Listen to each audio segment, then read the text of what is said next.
আচ্ছা, এমন একটা সময় কি আমরা ভাবতে পারি, মানে যখন মানুষের হাতের লাঠি বা ধরুন পায়ের জুতার ফিতাও কথা বলবে? হুম। এটা কিন্তু শেষ জামানার একটা আলামত হিসেবে হাদিসে এসছে, তাই না? হ্যাঁ, এসেছে। তো আজকের এই যে টেকনোলজির যুগ, এখানে এই কথাটা কতটা প্রাসঙ্গিক, এই ডিপ ডাইভে আমরা ঠিক এটাই একটু বোঝার চেষ্টা করব। আচ্ছা। মানে আধুনিক প্রযুক্তি আর ইসলামের ভাষায় যাকে বলে ফিতনা, মানে পরীক্ষা বা বিপর্যয়, আর তার সাথে শেষ জামানার ভবিষ্যৎবাণী, বিশেষ করে দাজ্জাল। দাজ্জালের বিষয়টাও গুরুত্বপূর্ণ। এগুলো কোরআন আর হাদিসের আলোয় কেমন দেখায়? আমাদের কাছে তো কোরআন হাদিসের রেফারেন্স আছে আর কিছু বিশ্লেষণও আছে। হ্যাঁ, বেশ কিছু নির্ভরযোগ্য সোর্স। আমাদের আজকের মিশন হলো প্রযুক্তিকে একই সাথে আল্লাহর রহমত আবার বিরাট পরীক্ষার কারণ হিসেবেও বোঝা, বিশেষ করে শেষ জামানার আলামতের সাথে মিলিয়ে। একদম ঠিক। দেখুন, আসলে প্রযুক্তি তো জ্ঞানেরই একটা অংশ, তাই না? হ্যাঁ, তা তো বটেই। আর ইসলাম তো জ্ঞান অর্জনকে খুব গুরুত্ব দেয়, কিন্তু দেখুন সেই জ্ঞানের ভুল ব্যবহার নিয়েও কিন্তু সাবধান করে দিয়েছে। ঠিক। কোরআনে যেমন একদিকে বলা হয়েছে যে পৃথিবীতে যা কিছু আছে সবই মানুষের জন্য, আবার এটাও বলা হয়েছে যে আল্লাহ এমন কিছুও বানান যা আমরা জানি না। তার মানে নতুন আবিষ্কারের দিকে ইশারা। হ্যাঁ, অনেকটা তাই। মানে প্রযুক্তি নিজে কিন্তু ভালোও না, আবার মন্দও না। আসল কথাটা হলো আমরা ওটাকে কিভাবে ব্যবহার করছি। তাহলে এর হালাল আর হারাম ব্যবহারের সীমারেখাটা ঠিক কোথায়? আমাদের সোর্সগুলো কি বলছে? দেখুন, ইসলামের যে মূল উদ্দেশ্যগুলো আছে, মানে জীবন রক্ষা, দিন রক্ষা, বুদ্ধি, সম্পদ বা ধরুন পরিবার রক্ষা করা, হ্যাঁ, মাকাসিদ আশারিয়া যেগুলোকে বলে। একদম, এগুলোর জন্য যেটা দরকারি বা সহায়ক সেটাই হালাল ব্যবহার। যেমন ধরুন, একটা খবর পেলাম, সেটা যাচাই করে নেয়া, যেটা সূরা হুজরাতে বলা হয়েছে। ঠিক। বা ধরুন অশ্লীলতা এড়িয়ে চলা, কিংবা এই যে আমরা এখন কথা বলছি, এটাও তো প্রযুক্তির ব্যবহার। শিক্ষা, চিকিৎসা, দাওয়া এসব কাজে লাগানো। আর হারাম ব্যবহার? আর উল্টো দিকে মানে ইসলাম বিরোধী কোনো কাজ, প্রতারণা, এই যে আজকাল ডিপফেক বেরিয়েছে, ও হ্যাঁ হ্যাঁ, ডিপফেক মারাত্মক জিনিস। একজনের চেহারা বা কণ্ঠ নকল করে ভুয়া কিছু বানিয়ে ফেলা, তারপর ধরুন গুজব ছড়ানো, অশ্লীলতার প্রচার বা মানুষের ক্ষতি করা। আজকের দিনের এআই বা সোশ্যাল মিডিয়া, এগুলো দিয়ে ভালো কাজও যেমন করা যায়, তেমনি খুব সহজে খারাপ জিনিসও ছড়ানো যায়। এখানেই ব্যবহারকারীর নিয়ত আর নৈতিকতার প্রশ্নটা চলে আসে। আচ্ছা, এবার একটু ভবিষ্যৎবাণীগুলোর দিকে যাই। একটা হাদিস আছে না তিরমিজিতে? হ্যাঁ, মনে পড়ছে। যেখানে বলা হয়েছে শেষ যুগে নাকি হিংস্র পশু মানুষের সাথে কথা বলবে, এমনকি মানুষের লাঠির মাথা, জুতার ফিতা তার নিজের উরু পর্যন্ত বলে দেবে যে তার আড়ালে কি ঘটেছে। হ্যাঁ, হাদিসটা সহি। এটা কি একদম আক্ষরিক অর্থেই ঘটবে, মানে অলৌকিক কিছু, নাকি এর কোনো প্রতীকী ব্যাখ্যা আছে? দেখুন, আলেমদের মধ্যে দুটো মতই আছে। কেউ কেউ মনে করেন হ্যাঁ, এগুলো একদম আক্ষরিক অর্থেই ঘটবে, আল্লাহর কুদরতে। আচ্ছা। আবার অনেকে, বিশেষ করে এই যুগে, এর মধ্যে প্রযুক্তির একটা ছায়া দেখতে পান। যেমন লাঠি বা জুতার ফিতার কথা বলা, এটা কি আজকের স্মার্টফোন বা হাতে যে আমরা গ্যাজেট পরি সেগুলোর মতো? Wearable technology. হ্যাঁ, ওয়্যারেবলস, যেগুলো আমাদের সারাক্ষণ ডেটা দিচ্ছে। আর উরুর কথা বলা, এটা কি আরও ভেতরের প্রযুক্তির ইঙ্গিত? মানে ধরুন বায়োমেট্রিক ট্র্যাকিং বা হেলথ সেন্সর, যেগুলো শরীরের ভেতরেই থাকবে। হয়তো মানে প্রযুক্তি যেন বাইরে থেকে শরীরের অংশ হয়ে উঠছে। হাদিসের এই ভবিষ্যৎবাণীগুলো যেন প্রযুক্তির বিবর্তনের একটা নকশা দেখাচ্ছে। ইন্টারেস্টিং। আরেকটা হাদিসের কথাও তো শুনি, যেখানে বলা হয়েছে সময় খুব ছোট হয়ে আসবে, বছরকে মাস, মাসকে সপ্তাহ। হ্যাঁ, মুসনাদে আহমাদ আর তিরমিজিতেও আছে। এটার মানে কি হতে পারে? এরও কয়েকটা ব্যাখ্যা আছে। একজন বিখ্যাত মুহাদ্দিস ইবনে হাজার আসকালানি তিনি বলেছেন এর মানে হতে পারে সময়ের বরকত কমে যাওয়া। বরকত কমে যাওয়া মানে? এটা আমাদের মানসিক অনুভূতিও হতে পারে।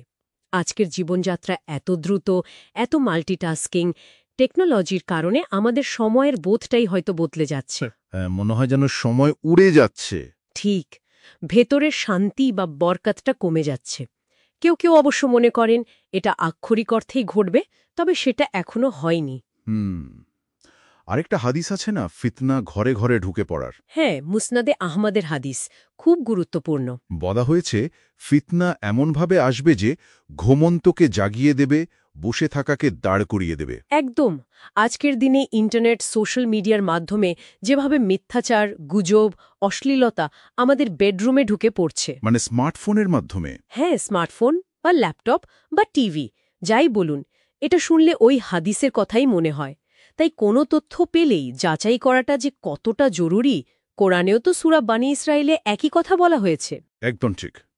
আচ্ছা, এবার একটু দাজ্জালের প্রসঙ্গে আসি, যাকে বলা হয় ইসলামের ইতিহাসের সবচেয়ে বড় ফিতনা। হ্যাঁ, মাসিহা আদ-দাজ্জাল। হাদিসে তার যে বর্ণনাগুলো পাই, যেমন এক চোখ কানা, কপালে কাফির লেখা থাকবে, সে সত্য মিথ্যাকে এমনভাবে মেশাবে। হ্যাঁ, সাহি মুসলিমের হাদিসে আছে তার সাথে থাকা জান্নাত দেখতে আসলে জাহান্নাম, আর জাহান্নাম দেখতে জান্নাত।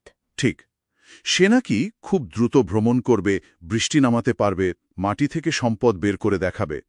এগুলোর সাথে কি আজকের প্রযুক্তির কোনো মিল পাওয়া যায়? কিছু মিল তো সত্যিই ভাবায়। যেমন ধরুন, দাজ্জালের মায়া বা বিভ্রণ তৈরির ক্ষমতা। হ্যাঁ, আজকের ভার্চুয়াল রিয়ালিটি VR বা অগমেন্টেড রিয়ালিটি AR দিয়ে কি সেরকম কিছু করা সম্ভব নয়, যা চোখের সামনে একটা নকল জগৎ তৈরি করে? তা তো বটেই। আবার ধরুন, মৃতকে জীবিত দেখানোর ক্ষমতা। এটা কি ডিপ ফেক প্রযুক্তির মতো কিছু, যা দিয়ে অবিকল নকল মানুষ বানানো যায়? হতে পারে। বৃষ্টি নামানোর ক্ষমতা হয়তো ক্লাউড সিডিং প্রযুক্তির কথা মনে করায়। যেটা দিয়ে কৃত্রিমভাবে বৃষ্টি নামানোর চেষ্টা করা হয়। হ্যাঁ, আর মাটি থেকে সম্পদ বের করা, আজকের অত্যাধুনিক খনন প্রযুক্তি, এগুলো তো বিশাল ক্ষমতা। তার মানে কি দাজ্জাল কোনো একক ব্যক্তি নাও হতে পারে, হয়তো একটা সিস্টেম? এই ধারণাটাও কিন্তু আছে। কেউ কেউ ভাবেন দাজ্জাল হয়তো কোনো একক ব্যক্তি নয়, বরং একটা প্রচণ্ড শক্তিশালী প্রযুক্তি নির্ভর সভ্যতা বা সিস্টেম, যা পুরো পৃথিবীকে তার মায়াজালে আটকাতে চাইবে। তাহলে এই সময়ে, এই ফিতনার যুগে একজন বিশ্বাসীর করণীয় কি? রাসূলুল্লাহ সাল্লাল্লাহু আলাইহি ওয়াসাল্লাম তো সূরা কাহাফ পড়ার কথা বলেছেন। হ্যাঁ, অবশ্যই। বিশেষ করে প্রথম 10 আয়াত। সহি মুসলিমের হাদিসে আছে এটা দাজ্জালের ফিতনা থেকে রক্ষা করবে। এই সূরার মধ্যে কি বিশেষ কোনো শিক্ষা আছে? অবশ্যই আছে। সূরা কাহাফের 4টি ঘটনা আসলে 4টি বড় ফিতনার বিরুদ্ধেই আমাদের সুরক্ষা দেয়। গুহাবাসীর ঘটনা হল ঈমানের ফিতনা। আচ্ছা। 2 বাগানের মালিকের ঘটনা হল সম্পদের ফিতনা। আজকের যুগের টেকনোলজির মাধ্যমে আসা লোভ বা স্ক্যাম থেকেও এটা বাঁচতে শেখায়। মুসা আর খিজর আলাইহিসসালামের ঘটনা হল জ্ঞানের ফিতনা, মানে কোনটা আসল জ্ঞান, কোনটা ভুল তথ্য, তা বুঝতে সাহায্য করে। আর জুলকারনাইন? বাদশাহ জুলকারনাইনের ঘটনা হল ক্ষমতার ফিতনা, মানে ক্ষমতা বা প্রযুক্তিকে কিভাবে ভালো কাজে লাগাতে হয় তার শিক্ষা। এগুলো জানো এই যুগের চ্যালেঞ্জ মোকাবিলার একটা রোড ম্যাপ। দারুণ ব্যাখ্যা। এর পাশাপাশি কোরআন সুন্নাহর সঠিক জ্ঞান অর্জন করাটা সবচেয়ে জরুরি, কারণ এটাই তো সত্য মিথ্যা চেনার আলো। আলেমদেরও দায়িত্ব আছে মানুষকে সচেতন করা, আর আমাদের সবার মিলে চেষ্টা করতে হবে যেন প্রযুক্তিকে আমরা কল্যাণের কাজেই লাগাই। আচ্ছা, তাহলে আমরা আলোচনার শেষ দিকে চলে এসেছি।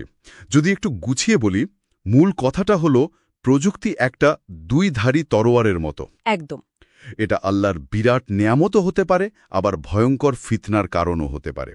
আর শেষ জামানার কিছু ভবিষ্যৎবাণীর সাথে, বিশেষ করে দাজ্জালের ক্ষমতার বর্ণনার সাথে আজকের প্রযুক্তির কিছু দিকের মিল বেশ অবাক করার মতো। হ্যাঁ, খুবই ভাবনার বিষয়। প্রযুক্তি নিজে কিন্তু ভালো বা মন্দ নয়। একে সঠিকভাবে ব্যবহার করতে হলে আমাদের দরকার সচেতনতা, দরকার মজবুত ঈমান আর কোরআন সুন্নাহ ভিত্তিক জ্ঞান। আর সূরা কাহাফে ক্ষেত্রে একটা গাইডলাইন। ঠিক তাই। এটা শুধু নিজেকে বাঁচানোর ব্যাপার নয়, বরং পুরো সমাজকে প্রযুক্তির খারাপ দিকগুলো থেকে বাঁচানোর একটা পথও দেখায়। সবশেষে একটা প্রশ্ন রেখে যাই আমাদের শ্রোতাদের জন্য, একটু ভাবার জন্য। বলুন। এই যে আমরা নিজেদের বাঁচানোর কথা ভাবছি, সে তো ঠিক আছে, কিন্তু এর বাইরে গিয়ে এই যে 1000 বছর আগের সতর্কবাণীগুলো, এগুলো আজকের দিনের প্রযুক্তি তৈরির যে নৈতিক নিয়মকানুন বা এথিক্স, সেগুলো তৈরিতে কিভাবে সাহায্য করতে পারে, যাতে প্রযুক্তির সম্ভাব্য ফিতনা আমরা সামাজিক বা সামষ্টিক স্তরেই কমাতে পারি? এটা নিয়ে ভাবা যেতে পারে, তাই না? অবশ্যই ভাবা উচিত। খুব গুরুত্বপূর্ণ একটা প্রশ্ন।